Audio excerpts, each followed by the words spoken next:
Hello.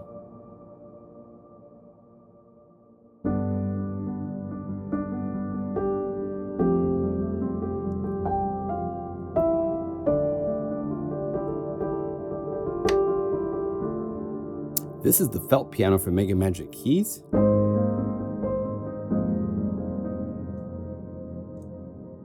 And if you bring up the mod wheel, you get an ocean with seagulls.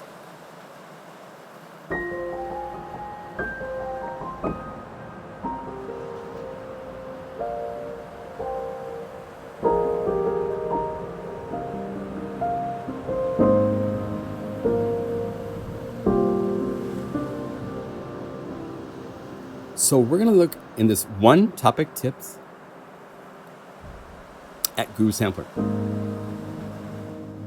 Because GuruSampler is being used 4 different ways in this patch. And I want to show you them and kind of pull it apart. And then we'll look inside a GuruSampler at all the controls. So this is Unify. This is our host. That's also a really, really cool synthesizer in a way, because you think of synthesizers now inside a Unify where each layer can equal an oscillator, but it can be a complete synthesizer. All the notes, all the effects, everything, all separate from other layers so that you can get more notes of polyphony before your computer poops out and be more flexible, because now you can use samples and plugins and all sorts of things together. Well, GuruSampler is kind of our heart. It's right there in the middle, and I use it for building all these libraries that are available at my website. But this is going to give you the tour of all these parameters and what you can do with them, okay? But first, let's start with the layers. So this first layer is just the felt piano itself. And as you can see, you can go to samples, and it will show you the list of all the samples that are used for this instrument.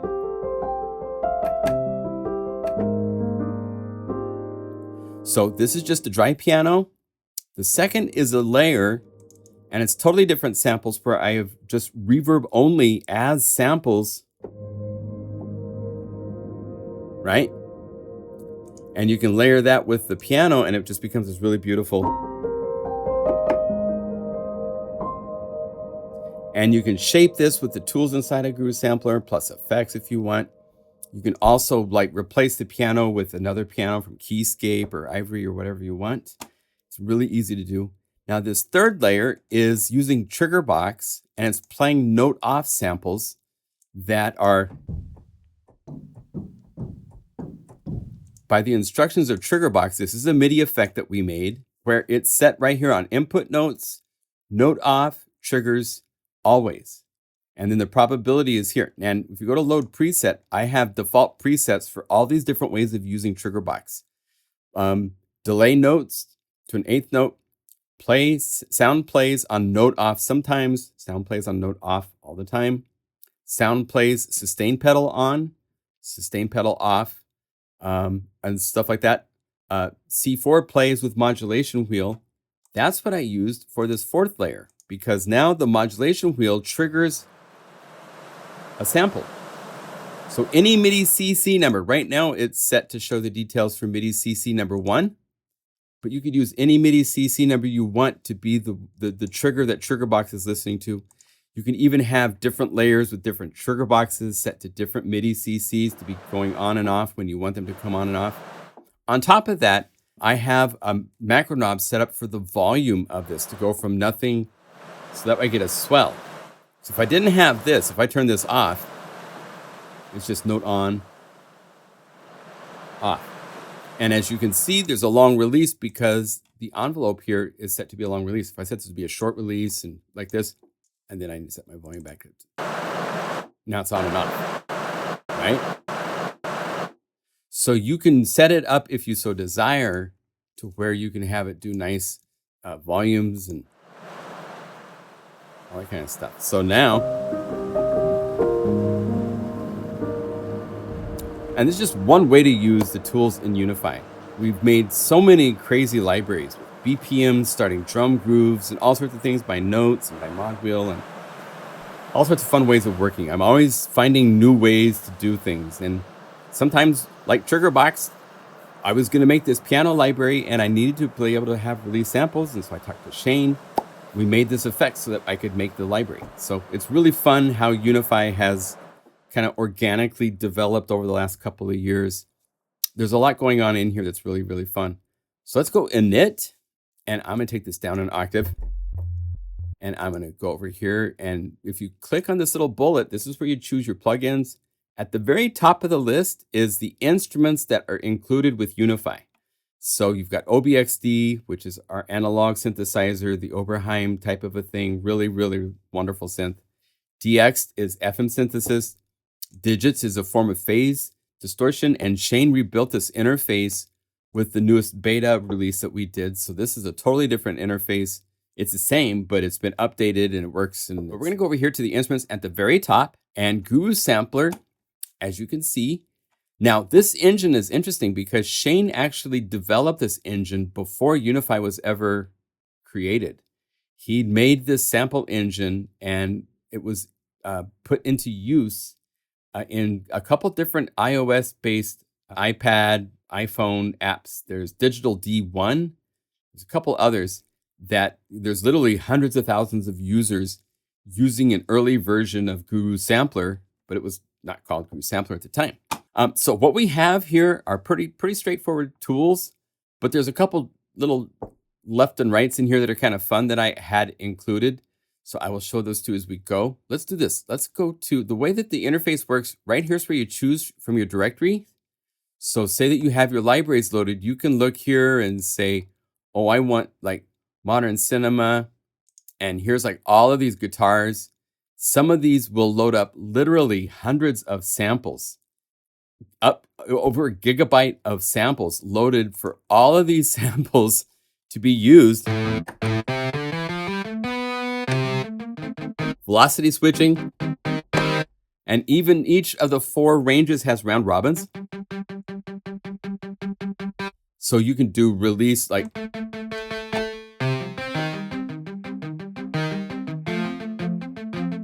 So we have some cool parameters. The first one here, shift, is unique. This does a thing where it transposes the samples down while it transposes the map up. In other words, it's playing the samples as if they were transposed down 12 semitones, but it shifted the keys so that it's at the same pitch as it was originally. And what that does is that makes the sound get darker when you go down.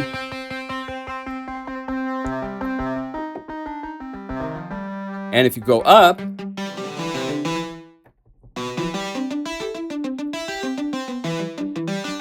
it changes the characteristic of the entire map and this only works if you have multiple samples to play with. If it's just one sample, then shift won't do anything. Next to it is transpose, which is up to 3 octaves. And this is transposing the note. So instead of playing C, I'm playing B flat. It's not transposing the pitch like transposing the actual sample playback speed. That's chorus. Right? So in our drum kits, you can use chorus to tune the whole drum kit up and down without changing the map, because transpose would shift the notes to be different notes. Fine tune is fine tunings, and it's got lots of range that's fine in here. You have glide, which doesn't work unless you set it to mono legato.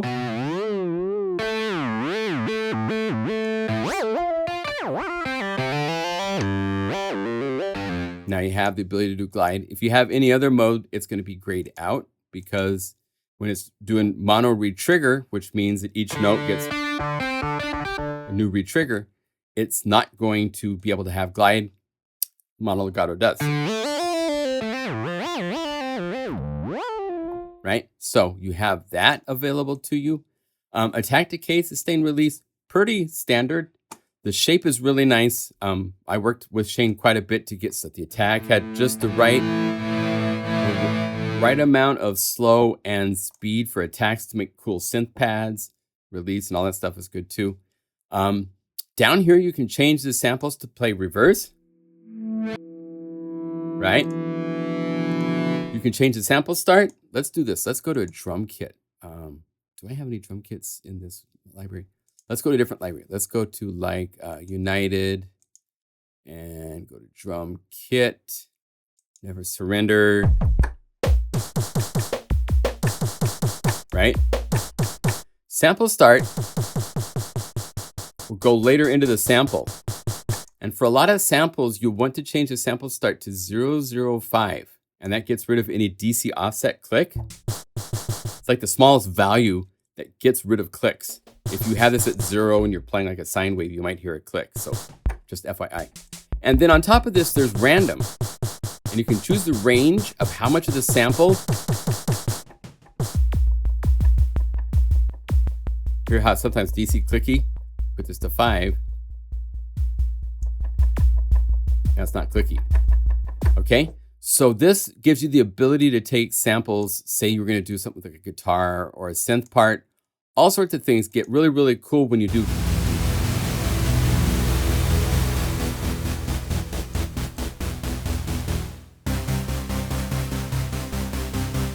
Move the sample start in some and give yourself a wide range. And now it's.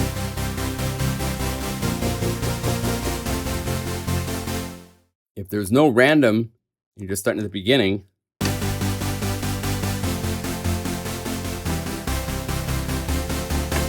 So if you use sample start in and random on synth waveforms, it makes it come alive.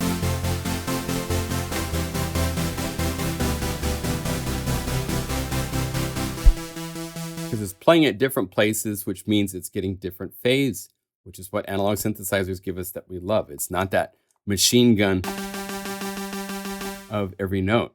So random, you can pop this up just a little bit. And now all of a sudden you have nice life to the samples in a cool way.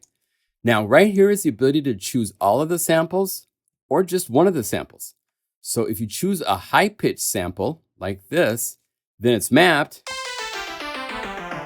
So if you play way up high at A sharp 5, I need to like transpose this up an octave. And but because it's one sample, what happens is as it's playing 5, 6 octaves down,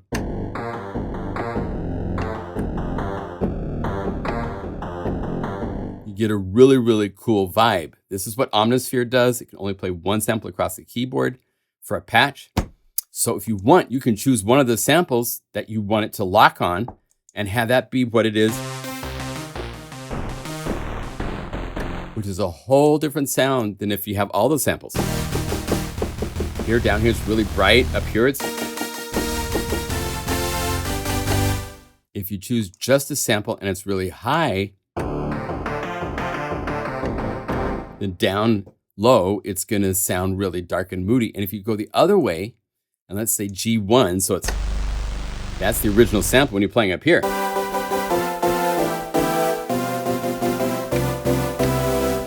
It's not as bright. Compare that to that, you know? So you can choose whether you want all samples or just some of the samples.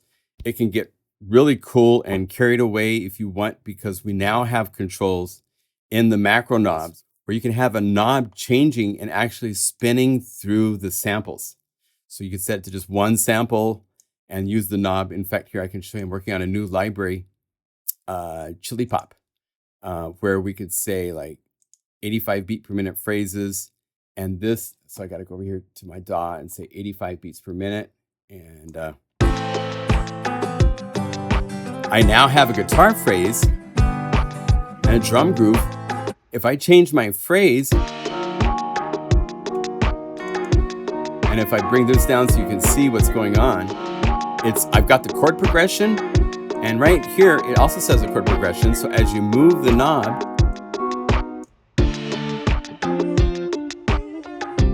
go to the drum groove,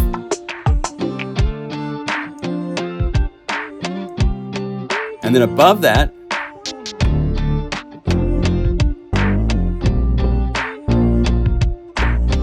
if I play the right chords,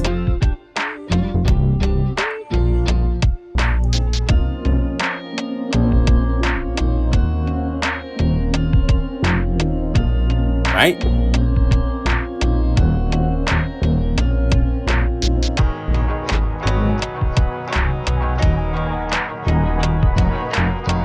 So we got all sorts of cool tricks we can do where we're changing the actual what sample it's calling up by a real-time controller knob.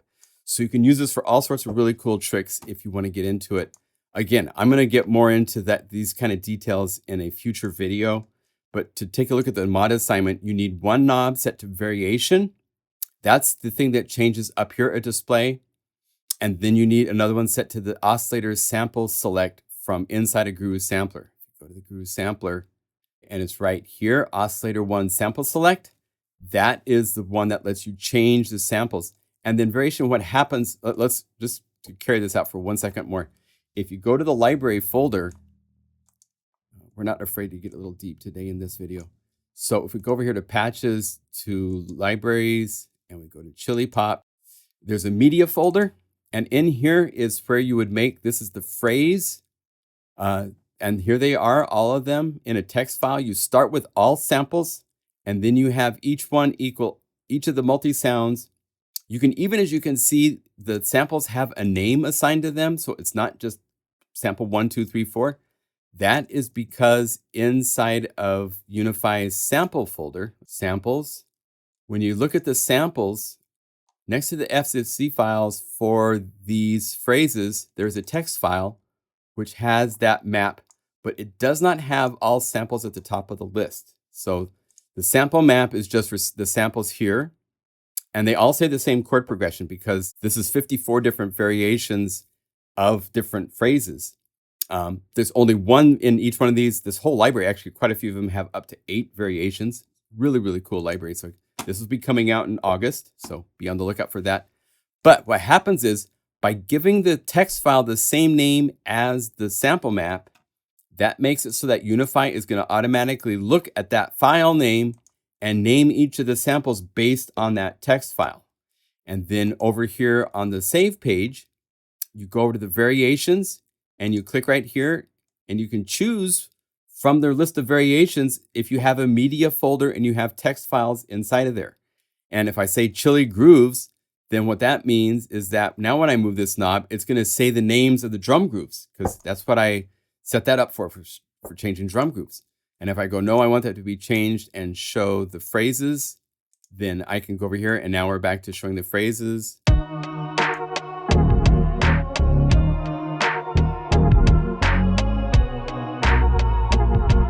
And I have all sorts of cool sub basses.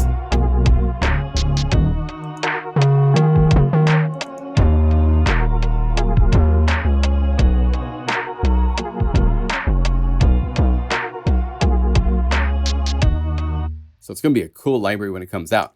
But we can take things really deep with GuruSampler as far as to what you can do. It's very deceptive, very simple, but it can do some things that no other sampler can do as far as to looking up and giving you information to do stuff like that. On top of that, below all this stuff, let's get back to like a... Let's transpose it down 12.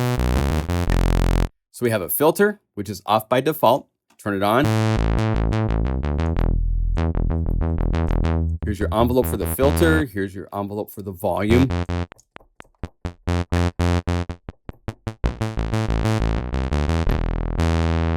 Right? You've got velocity to the filter cutoff. Or if you, and it's negative as well as positive. Be aware of that when you're assigning knobs and so forth. And we also have velocity to the filter envelope. So we can make this really dark. So now it has the shape of the envelope. You can go like that and then bring up the filter and listen in real time. Get really expressive, because I'm all about velocity being expressive in these instruments. And the envelopes, again, the attack.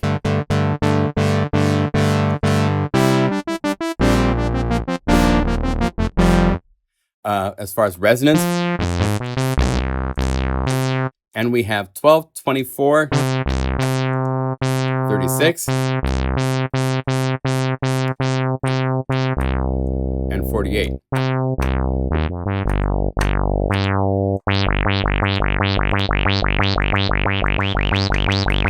And the resonance and the tonality, and especially the depth at the lower range of the filter,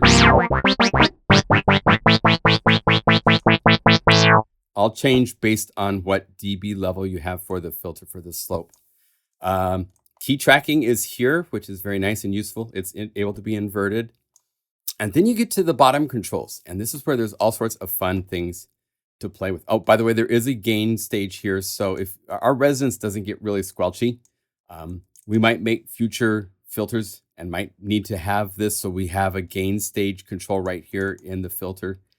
Down below and right here, the LFO curve shape are fun things for shaping the sound, modulating the sound, doing pitch to the sound. Let's start with pitch bend. You have the ability to go up to 48 semitones, down or up, when you move the mod wheel up or down. In other words, I could have modulation down, which normally would take you down, take you up, right? Or you could have it the other way where going up is taking you down. You can do that. So if you layer a whole bunch of the, in fact, here, let me show you real quick. If we go to the standard library, I have leads that I've done this to where, let's see, where is Monster 64 Uniglide? This is huge. And you move the pitch bend. Some go up, some go down. And if you go the other direction, it's just a huge octaves. So it's a totally different pitch bend thing depending on whether the pitch bend is down or up on this patch.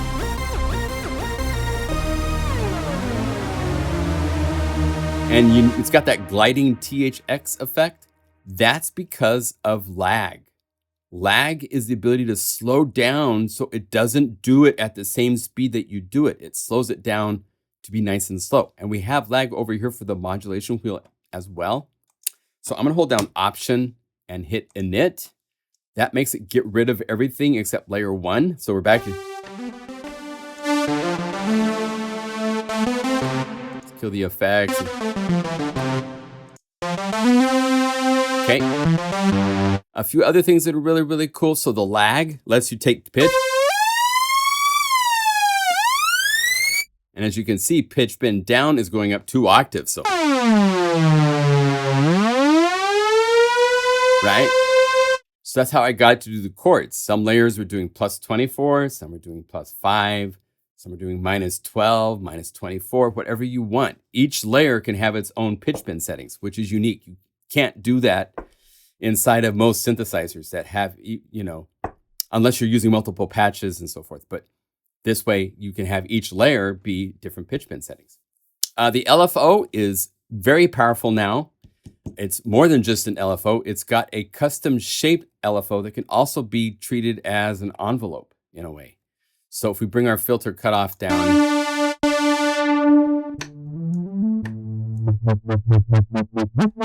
we've got our LFO, we've got our rate here. If you set it to hertz, then it's free clock. Right? If you set it to notes, then it's 8th, quarter notes, 16th notes, 32nd, 60th.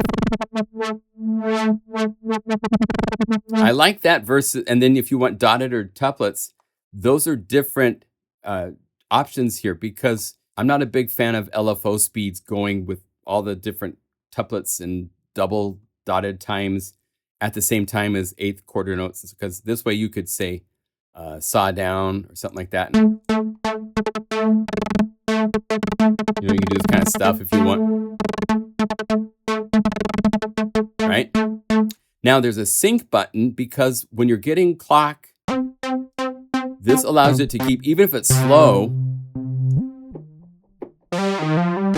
you're not re-triggering. If I have sync off, it's restarting that shape of the pulse at the sawtooth down at the very top of the stage.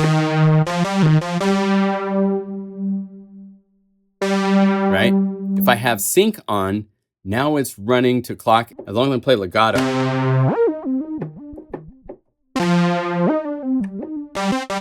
If you re-trigger with notes, it's still gonna do its thing.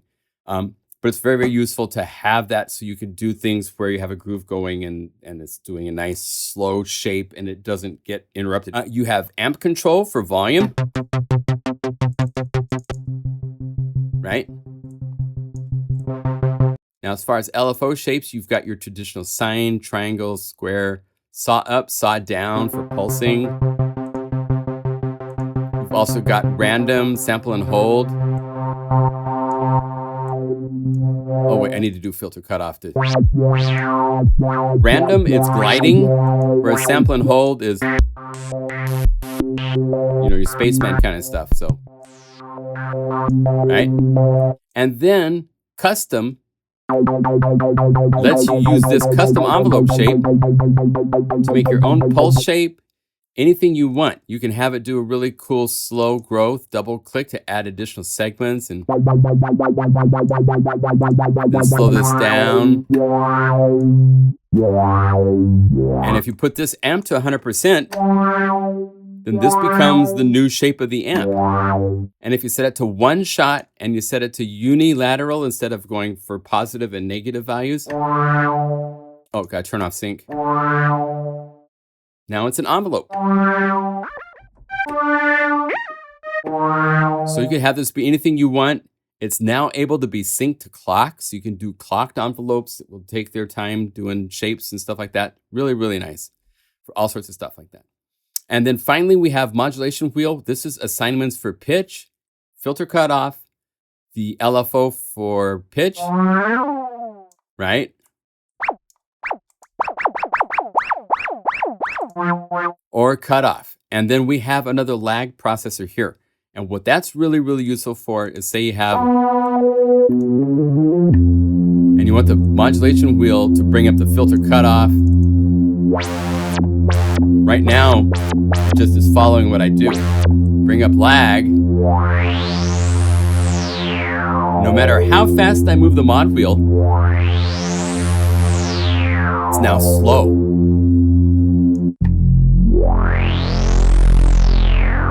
Right?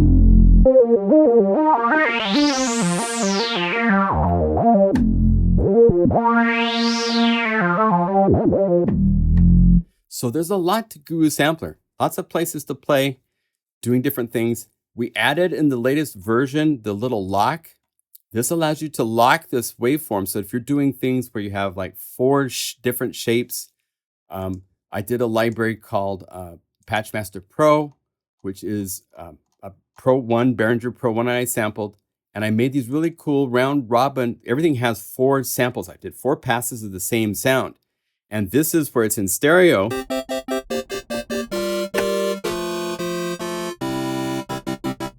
There's 2 of the round robins in the left side, 2 in the right side. And if you want, you can solo, bypass polybox, and double click pan. Let's say I want to make this a pulsing synth. So I could say, let's set notes. I want it to be quarter notes. We'll keep the phase down as it is. We're going to be saw down.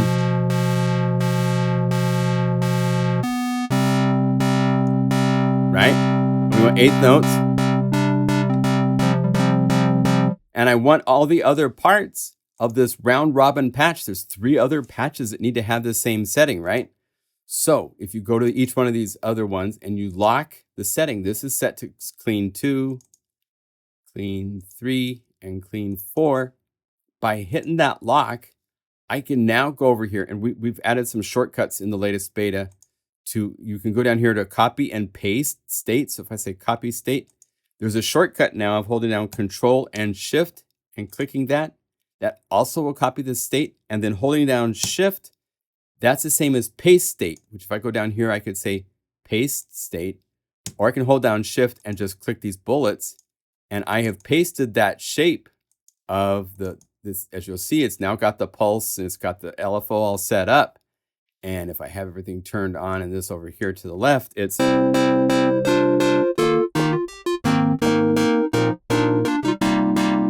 now I've got stereo pulsing going on.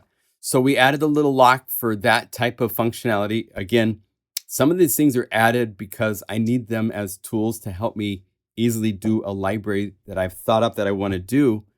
That it would be really hard and it'd be very slow to do this for all of these patches if I didn't have these tools. So that's where that specific tool came from. But for some other people, there might be cases, as I showed I've showed this before, but Pump House, if you were to say, oh, I want a different shape for Pump House, and you said calculated triangle, there's 3 other Pump House here. If I hold down Control and Shift and click this one and Shift, Shift, Shift, I have copied and pasted that triangle shape to all 4 pump houses. So if you have a whole bunch of the same effect being used and you want it to be the same settings, it's a really easy way to copy and so forth. So anyway, I think we'll stop right there. That's an awful lot to put into your heads. Hopefully it sinks in there and you get some really fun out of using this. In a future video, I will be talking about and showing you step by step how to get your own sounds into GuruSampler.